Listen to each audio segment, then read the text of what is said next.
Halo, perkenalkan nama saya Anda. Saya akan menjawab UTS dalam mata kuliah Komunikasi Data dan Jaringan Komputer.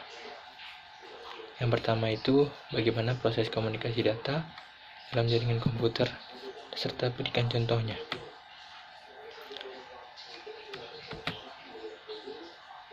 Proses komunikasi data itu terdapat 3 komposisi utama, yaitu sistem sumber. Sistem sumber adalah sistem pengiriman data yang terdiri atas sumber data dan transmitter. Yang kedua adalah sistem transmisi. Sistem pengiriman data yang dapat berupa jaringan transmisi tunggal ataupun kompleks yang menghubungkan sumber daya data dan tujuan. Pengiriman data menggunakan sistem transmisi mengandung arti bahwa data dikirimkan melalui saluran komunikasi point to point atau point to multipoint. Misalnya, serat optik atau saluran komunikasi nirkabel. Yang ketiga itu ada sistem tujuan, adalah sistem penerimaan data terdiri atas menerima data dan tujuannya. Ketiga sistem ini harus ada dalam proses komunikasi data. Jika salah satu unsur dalam sistem tersebut tidak ada, media komunikasi data tidak dapat dilakukan. Lalu, dalam 3 komponen itu terdapat beberapa contohnya. Yang pertama itu ada sumber data atau source. Unsur komunikasi data yang memiliki tugas untuk mengirim informasi serta terminal komputer dan lain-lain yang ketujuannya dengan menggunakan jaringan tanpa adanya permintaan atau perintah. Sebagai salah satu contohnya yaitu interface pada komunikasi data. Lalu sumber tidak akan mengirimkan data ke tujuannya. Untuk itu, jika sumber mengirimkan data, hal ini berarti setiap tujuan meminta data dengan menggunakan bahasa tertentu. Yang kedua itu ada transmitter. Transmitter adalah alat atau instrumen yang digunakan data ke dalam bentuk yang dibutuhkan oleh tujuan. Contohnya, transmitter adalah modem yang mengubah secara akurat sinyal analog ke sinyal digital, dan begitu juga sebaliknya. Lalu yang ketiga, media komunikasi data atau median. Jalur di mana pesan mengalir dari pengirim kepada penerima. Dengan demikian, media komunikasi data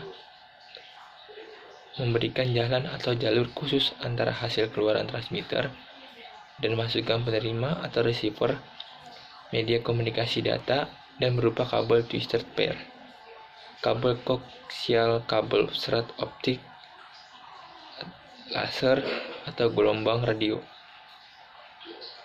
Selanjutnya ada penerima atau receiver. Salah satu komponen dalam sistem komunikasi data yang bertugas menerima pesan, dalam artian memproses sinyal yang diterima untuk dikembalikan ke bentuk sinyal yang sesuai, sebagaimana pengirim penerima dapat berupa komputer workstation, televisi, dan lain-lain. Pesan atau message adalah data yang komunikasikan pesan komunikasi data dan berupa teks, angka, gambar, suara, atau video, atau kombinasi dari setiap bentuk informasi atau data. Lalu ada protokol, seperangkat aturan yang mengatur komunikasi data. Protokol ini mempresentasikan kesepakatan antara berbagai perangkat komunikasi. Tanpa adanya protokol, 2 perangkat komunikasi bisa jadi terhubung namun tidak berkomunikasi satu sama lain. Lalu kita lanjut pada soal yang kedua. Jelaskan serta beri contoh transmisi data simplex line, lalu half duplex, yang ketiga full duplex. Yang pertama itu kita jelaskan dari simplex. Simplex adalah teknik komunikasi data yang mengandalkan satu arah saja, yang artinya penerima hanya mampu menerima tanpa mengirim atau berintegrasi secara langsung dengan pengirim. Contohnya itu seperti komunikasi TV, radio, mainframe, ke monitor, keyboard, ke CPU. Lalu ada half duplex. Half duplex adalah media komunikasi dua arah, namun berbeda dengan duplex. Half duplex berkomunikasi dua arah secara saling bergantian. Jadi saat komunikasi antara A dan B, saat A mengirim informasi berbicara, maka akan menerima informasi atau mendengarkan. Demikian terjadinya yang sebaliknya atau disebut vice versa. Contoh media yang menggunakan media ini adalah radio walkie-talkie. Lalu kita masuk ke full duplex. Dalam komunikasi full duplex, dua pihak yang saling berkomunikasi akan mengirimkan informasi dan menerima informasi yang dalam waktu yang sama dan umumnya membutuhkan dua jalur komunikasi. Komunikasi full duplex juga dapat diraih dengan menggunakan teknik multiple sync, di mana sinyal yang berjalan dengan arah yang berbeda akan diletakkan pada slot waktu atau time slot yang berbeda. Yang kita masuk ke soal yang ketiga. OSI memiliki 7 lapisan. Jelaskan serta gambarkan 7 lapisan OSI tersebut. Yang paling bawah itu ada physical layer. Layer pertama adalah physical layer sesuai dengan namanya. Physical layer berarti merupakan lapisan yang berhubungan dengan risik. Layer physical ini berhubungan erat dengan fungsi persinyalan dan merupakan layer yang paling dekat dengan hardware alias perangkat keras jaringan secara fisik. Fungsi physical layer mendefinisikan fungsi physical layer itu mendefinisikan media transmisi jaringan. Kedua, mendefinisikan metode persinyalan. Yang ketiga ada sinkronisasi bit data. Lalu ada mendefinisikan arsitektur jaringan. Lalu mengaplikasikan topologi jaringan, melakukan proses pengabelan. Itu lalu yang terakhir mendefinisikan LAN card atau NIC dalam bekerja dengan gelombang radio. Pada tingkat yang kedua, dari bawah, data link layer. Lapisan berikutnya pada OSI layer adalah data link layer. Merupakan salah satu layer yang penting karena memiliki fungsi sebagai pengoreksi kesalahan, menentukan bagaimana setiap bit dari data yang dikelompokkan ke dalam frame, terus pengelambatan perangkat keras, lalu menentukan bagaimana sebuah perangkat keras dapat beroperasi. Terdapat dua level pada lapisan data link layer ini, yaitu yang pertama ada logical link control atau LLC, lalu ada media access control MIC, lalu lapisan yang ketiga yaitu network layer. Lapisan selanjutnya adalah network layer. Fungsi utama dari network layer ini adalah membantu mendefinisikan alamat IP atau internet protokol sehingga tiap komputer dapat terhubung dengan satu jaringan. Selain itu, fungsi lain dari network layer adalah yang pertama, membuat header pada paket data, lalu melakukan proses routing. Fungsi dari beberapa hardware jaringan seperti router dan juga fungsi hub berjalan pada layer ini dengan cara melakukan pemecahan paket data dan juga melakukan proses routing. Lalu lapisan keempat ada transport layer. Lapisan keempat ini sesuai dengan namanya. Transport layer merupakan lapisan OSI yang memiliki tugas sebagai pengantar fungsi utama dari transport layer. Pada lapisan OSI ini, adalah yang pertama untuk memecahkan data ke dalam paket data. Yang kedua, mentransmisikan data dari session layer menuju network layer maupun sebaliknya. Membuat penomoran pada paket data sehingga nantinya dapat disusun kembali dengan mudah. Melakukan proses transmisi ulang pada paket data yang hilang. Berkat adanya transport layer ini, maka setiap data bisa saling berjalan dari server menuju kliennya dengan lancar tanpa adanya gangguan. Lalu lapisan kelima, session layer.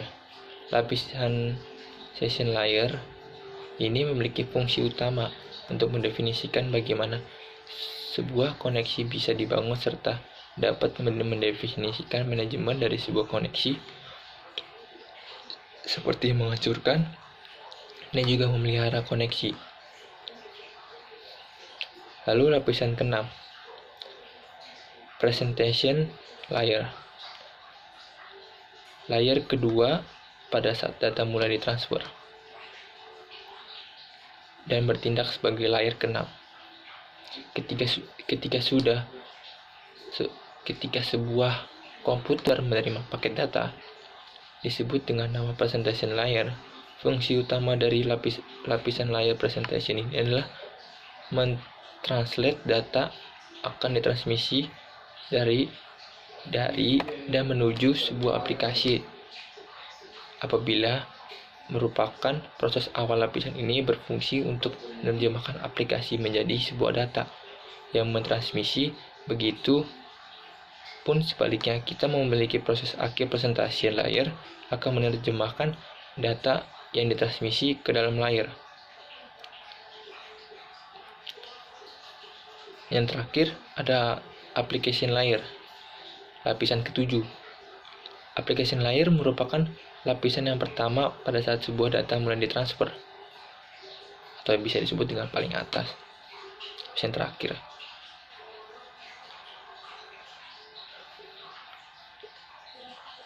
Merupakan lapisan terakhir yang dilewati begitu komputer klien menerima data tersebut. Fungsi dari application layer ini adalah menyajikan interface antara aplikasi dengan jaringan, mengatur bagaimana aplikasi mampu untuk mengakses jaringan, membuat pesan-pesan berupa kesalahan pada jaringan, menampilkan display dari sebuah jaringan,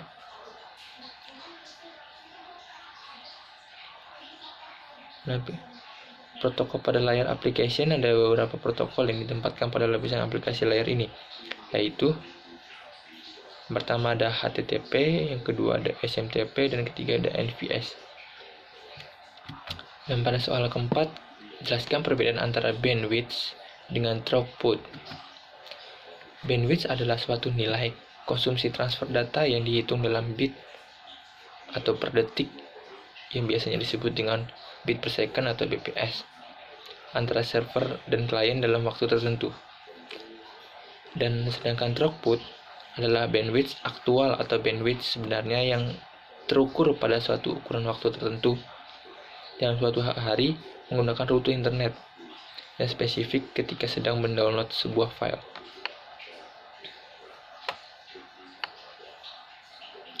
Jadi dapat disimpulkan bahwa bandwidth adalah kecepatan maksimum yang memungkinkan terjadinya dalam transfer data, sedangkan throughput adalah kecepatan sebenarnya yang terjadi pada saat transfer data. Lalu soal yang kelima, sebutkan dan jelaskan secara lengkap tentang protokol-protokol yang digunakan pada WAN. Di sini terdapat 3, yaitu ada Sintaks mengacu pada struktur atau format data yang mana dalam urutan tampilan memiliki makna tersendiri. Sebagai contohnya itu, sebuah protokol yang sederhana akan memiliki urutan pada 8 bit pertama adalah alamat pengirim, 8 bit kedua adalah alamat penerima, dan bit stream sisanya merupakan informasi sendiri. Yang kedua ada semantik, mengacu pada maksud setiap section bit. Dengan kata lain adalah bagaimana bit-bit tersebut terpola untuk dapat diterjemahkan. Yang ketiga ada timing, mengacu pada 2 karakteristik, yakni kapan data harus dikirim dan seberapa cepat data tersebut dikirim. Sebagai contoh, jika pengirim memproduksi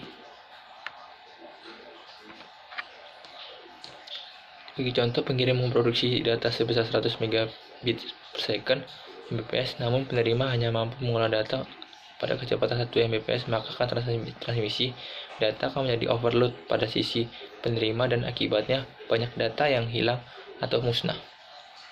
Sekian dari saya, kurang lebihnya mohon maaf. Saya mohon pamit.